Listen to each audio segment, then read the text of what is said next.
Good afternoon, everyone. Sky here, and welcome back to another episode of Dual Universe Stellar Transmissions, where we attempt to take all month's notable player events and happenings and condense them down for you to enjoy. We've been away for quite some time, and we're now hosting a different channel as well, so if you were subscribed before, please do make sure to resubscribe here. For the month of September, we saw large amounts of conflict, mystery, and exploration within the community. Over the month, many members of the community took part in a large hunt for secrets within the game, decoding various clues from various artifacts in the game in a race to the end with what many speculated was something very important and possibly tied to the ability to build and use the expected gates to get to the other systems. This was later reaffirmed to those on the hunt when Thoramine was added to the ore list later in the game. Some of the largest groups that made up the hunt were Ministry, a large clan in the Ascendancy Alliance, and Dual Universe Wayfarers, and many others. Also around this time, coincidence for most, multiple planets became besieged and blockaded by large fleets of players setting up exclusion zones. Speculation as for who was doing these things and slaughtering those who came to and from selected planets ran wild throughout the community, as they ran transponders and clan tags no one recognized, and people were having a hard time getting any offensive kills to triangulate what orgs the members belonged to. Rumors began to run rampant through the community, with some saying they were a French org who was doing a blockade, others claiming fleets of over 50 players blocking access to planets, with others still claiming it was in fact the devs themselves putting people to the sword for an unknown reason. Eventually, JC, the game founder, retweeted this post by Dual Universe's main account where they are asking what is happening on Locobus. That ships are gathering in orbit around the planet, simply adding a popcorn emoji as he watched with great anticipation and enjoyment as people began to come closer to the end of the great hunt for the new ore, of which some people began to realize was the reason for these blockades. Alas, this only fueled more death to players who sought to go out and explore the planet on their own. Many communities attempted to run the blockade, and while some got through, many still were hit with hardships. One person can be seen here from their stream as they attempt to make it to the safe zone of the planet, only to be chased down by much faster interceptors and shot to death after a full afternoon voyage that ended in disappointment and frustration. Others still, such as Band of Outlaws, the largest criminal enterprise group who also attempted to combat the blockade, were also met with similar fates, though with more of a fight. After announcing to the unidentified ships they were going to defeat them, a large skirmish ensued. At first, Boo initially claimed victory on Twitter, albeit prematurely. The blockade themselves sustained no material losses due to being able to fully repair all damaged ships, and it stood strong. Alas, for many who sought this bountiful prize, they were both too late and too severely outgunned. As the race came to a close, the members of the Blockade's Operation Search and Dig teams found what they sought to obtain. Unbeknownst to 99.9% of the community, except for this one individual who didn't receive any traction on their theory, the Ascendancy, the single largest federation of clans in the game by many times over, was responsible for strong-arming their way into victory. Expect a full in-depth video coming from us on this channel going into play-by-play and timeline narrative documentary of all events leading up to this in the coming episode. DU, Operation Viper, out this coming month. Be sure to subscribe to follow the tale of the various groups involved in their stories, as well as the footage from the great many battles and kills in the largest PvP compilation in the game thus far of real, unfiltered, and unplanned combat. With the finding of the Thoramine, Operation Viper was a success, and the many clans involved celebrated. With Imperium and Ministry on the dig crew, Ministry being the codebreaker with occasional help from groups within the Ascendancy, and everyone pitching in on combat in varying degrees. Now for recognition of those men and women who fought their hardest to achieve Operation Viper and the blockade leading up to its success. Hyperion, with 10 kills and 0 deaths, and 6 ships total being made of 4 extra small core prototype ship models, 1 small model, and 1 medium grizzly model, with a total of 6 members partaking in the blockade, and 75 in total ground forces as shown on screen. Dark Star Imperium, 62 kills, 0 deaths, with 12 ships deployed in total made up of 5 extra small models, 4 extra small hound models, 2 extra small yeet test models, and 1 medium predator. These were manned by a total of 28 personnel as shown on screen. DSI committed totally to defense from treasure hunting rivals and distraction tactics and did not deploy any members to the digging team. Ministry, 2 kills, 0 deaths, with 6 ships in total, 4 extra small MHFR model craft, 1 medium wide wing, and 1 USS Black Pearl? They deployed 14 personnel to the blockade and 7 total to the dig team as shown. New Genesis had 38 kills with 2 deaths and 4 ships deployed. Extra small core Molnir, extra small Lance of the Imperium, small Absolution, and small Infernus. New Genesis deployed 22 personnel in total to the blockade and, like DSI, committed to the PvP side of the operation.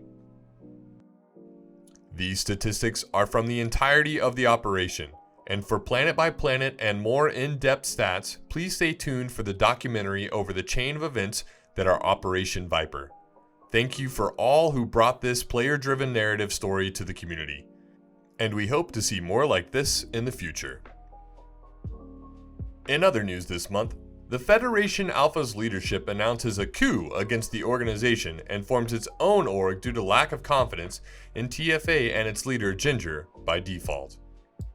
They band together to form a stronger and more reliable group, sundering the TFA as many of its power members reform as the new Securion Federation. It is unknown at this time if TFA can recover from this blow, and we will follow up next month to assess the status of how things have progressed over time. Thank you very much, Novians. My name is Sky. That's going to cover it for my portion. I'm going to hand it over to take care of the month of October. If you guys want, check out my personal YouTube. It's in the description below. Until next time, goodbye. Hey guys, Spreezy here, onward for the month of October. In October, we saw even more combat and drama. Early in the month, Boo propositioned the Dark Star Imperium into a planned combat event, where each would bring their whatever allies they wish for the battle. Naturally, DSI called upon its allies within the Ascendancy, and it became an Ascendancy operation thenforth. Boo brought many various allies and subgroup under the moniker Axe. A long and drawn-out battle ensued, one which shook the very server to the point of breaking, with 70 to 80 players being fielded on both sides in a fairly even-sized fight. Before the server began to break down entirely, forcing a server restart, both sides scored gunner kills, with Ascendancy killing 5 Axe ships and Boo killing 1 Ascendancy ship. The match ended before either side could kill off the other, further due to server stability, and was mutually enjoyed by both parties. Later in the month, a large drama unfolded with deconstruction of an NQ market. Earlier in the month, various groups have been incited, and from which NQ had issued the statement that they would take no action against player mistakes in RDMS that allowed someone to take advantage or rob them, and that NQ would not be punishing this type of behavior.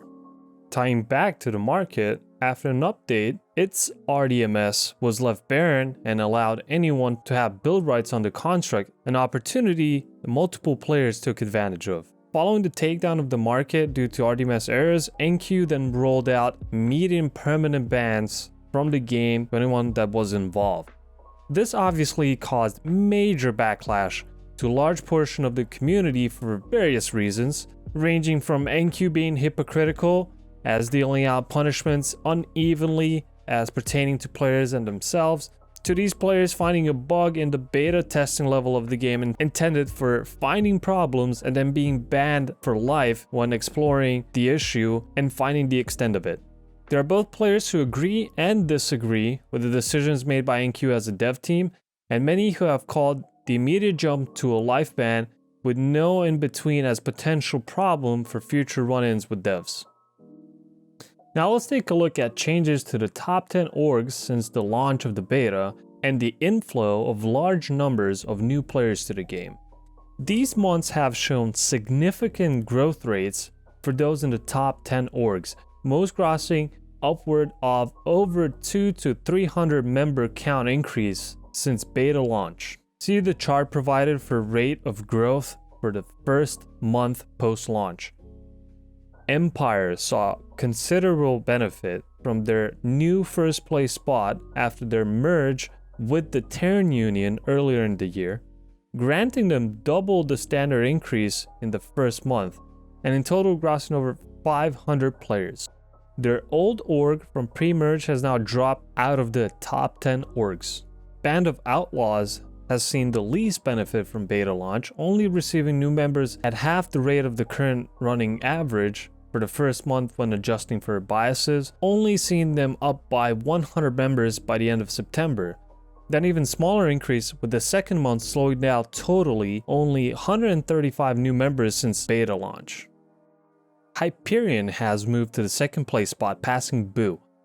They are the largest German-speaking organization in the game, and that may be working out to their advantage as they have seen slightly above average increase of members, resting at just under 300 new members growth in the first month, totaling 337 new members.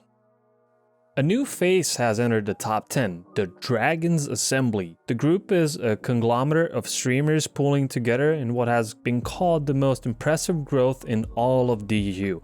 Since the founding of the org a mere month ago, they have achieved top 5 for size in the game even with starting from 0. This puts their rate of growth at 550 new members for the first month, with an above average second month bringing them to 624 members. Utilizing their streamer population, if they can maintain the larger number gains during the slowdown of the new players, they are set to pass Silverlight Industries and the Band of Outlaws by the end of this quarter. Darkstar Imperium has also seen large growth this month, moving from 250 members to mid 400s for the first month of growth, staying neck to neck with their fellow PvP group and fellow member of Ascendancy, New Genesis. In the second month, DSI saw continued and above average growth, placing at 525 members total. DSI passed Penrose Labs, the Solar Empire, Soul Nebula, and New Genesis, moving from the 10th place to the 6th place. DSI has gained 310 new members total since beta launch. Dual Universe Wayfarers rose from outside the top 10 to firmly take its place at number 7 position, passing many clans on their way to the top 10. Not much is known about their growth, though some speculate it has something to do with being on page 1 in-game on the unfiltered org list, next to various other double-digit groups, causing them to stand out. Though whether or not this is the main source, it's up for debate. Silverlight Industries maintained 4th place in the top 10, garnering 246 new members since beta launch. New Genesis saw above average growth in the first month, allowing to pass multiple groups, though in the second month they were passed by DSI, Wayfarers, and Dragons Assembly, dropping them from 7th to 8th place since beta launch. It's seen a total of 199 new members since the launch. Infinity Corp rose into the top 10 in the second month of beta, rising from about top 20. IC moved from 173 members pre-launch to 378, garnering a total of 205 new members. Soul Nebula, Solar Empire, Penrose, and the Legacy Empire org have all fallen over this month through the top 20, with only Soul Nebula remaining in the top 10, though with their just over 100 growth over the last 2 months, it is likely that they too will fall out, with many groups in the lower top 20 having higher growth rates themselves. That's all for this month's recap. Going forward, if you have any news you would like to submit for next month's video, please drop it in our anonymous news drop found in the DSI Discord, link located in the description below. Also make sure to check out all other social media links to our channels in the description below. If you'd like to become a sponsor of DUSD and gain the ability to have a quick short ad placed for your group inside our videos, please also join and let us know you're interested in a public chat section of the Discord so we can roll you out properly. Be sure to like and subscribe for more Dual Universe community and political updates, and see you in the next video.